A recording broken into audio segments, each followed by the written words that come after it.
welcome back to the second video in our Highlonesome Music Festival music channel here on YouTube, and we're glad that you've joined us for the second video. I'm here with Myke, Gemkow, and Claire Lee, and I am excited to not only interview them a little bit further as far as the Highlonesome Music Festival, but want to reiterate that we do have tickets on sale now. You can go to DockleyRanch.com or simply Google Highlonesome Music Festival, and if you Google that, you can work your way to the Eventbrite link and look at tickets there. So again, just wanted to make that announcement, and thank you both for joining me once again. Absolutely. Thanks, Scott. Awesome. So in the first installment of this YouTube series, we talked about a number of different things around the festival, around the bands and the experience, etc. And I wanted to dive into a slightly different, from a different angle here, and just get an idea from you both. What types of things did you need to work on as you built this festival and incorporated your vision and went through the paces? What were some of the things that you needed to work on to make the festival what it is now, and as we head towards 2024's festival? It's been a big evolution. Yes. From day one, when we were first living out here and trying to figure out exactly what we were going to do with this land. We had some vague notions of events and concerts and things like that. And so just trying to determine the location for a stage, for example. There was an old house. The original house on this property was built in the 1860s. Cool. And so over the years, it had gone through a variety of different iterations, from the original house that the folks lived in. Log cabin. The log cabin. And then over the years, they added some layers of mesh and stucco and one roof after another. They put an add-on kitchen. But by the time we had gotten here, that house had been vacated for decades and had been used as a cow barn and then just for hay storage. And there was owls living in it and stuff. It was an interesting structure, but it's starting to collapse. And so we were really enamored with the structure. It was really cool. And so we started deconstructing it and exposing the old logs. We took 3 of the walls off, re-propped up the roof. Mm-hmm. And so when you walk in there, the ceiling you're looking at is the original ceiling structure. I've seen that. Yeah. It's incredible. Yeah, it is. To have this 160-year-old roof still above you and keeping off the rain, it's really cool.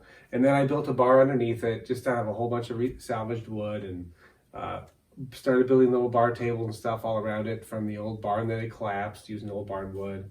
And then the stage, one of my favorite memories of just slowly designing and developing this place was the kitchen addition that had kind of collapsed in on itself.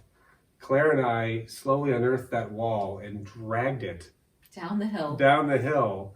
And so it's the old interior wall of that cabin is now the back of the stage. Oh, wow. With the window's original. Yeah.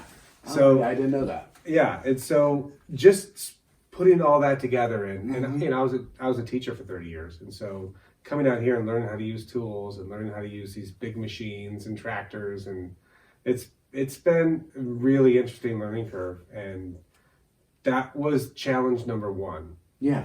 And it all came together under that beautiful old oak tree. So, yeah. That's awesome. Very cool. Yeah, it's a beautiful stage as well, and that's a great venue, part of the venue to take in the bands when you're up there by that bar, for sure. Mm-hmm. So, very cool. So, what about you, Claire? What is something that you had to kind of work on or work through? Sure. When we were here, well, honestly, advertising, getting the word out, promotion has been a challenge for me. I'm usually the business side of our operation and doing a lot of inside stuff. Mike's doing a lot of outside stuff a lot of the time. But learning how to use different social media platforms more efficiently and effectively.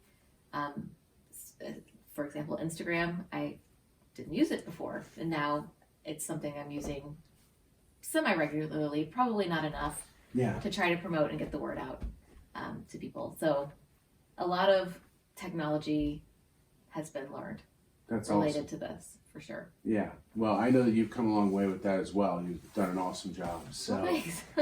this is actually going to be a little bit shorter video this evening, but it's been awesome to watch my friends, work on this festival and not only make it happen in 2022, but to grow it in 2023. And we're going to have an awesome festival for y'all in 2024. And we are going to be making an announcement on April 15th as to the lineup. We're Is so there excited. anything you want to add before we go as far as a lineup announcement or anything like that? We've got several award-winning bands. We've got a lot of the bands that have helped us build this festival are coming back as they continue to help us build this thing, and we got a couple of new acts that we're really excited about too. Yeah. So it's good. Yeah. Our genres are mostly Americana, some bluegrass, some roots music, some rock. I mean, it's a lot of fun. The bands that play here love playing on that stage. Yeah, they they love do. like playing up to that tree. It's really cool. So Yeah. They do. Awesome. Well, we hope that you will join us September 27th through 29th. Tickets are on sale now. We thank you for joining us for the second video in this series here on YouTube. And I want to thank you both very much for your time. It's always great talking to you. Thanks, Right Scott. on, Scott. Have a great night. You too. Bye. Bye. Thank you.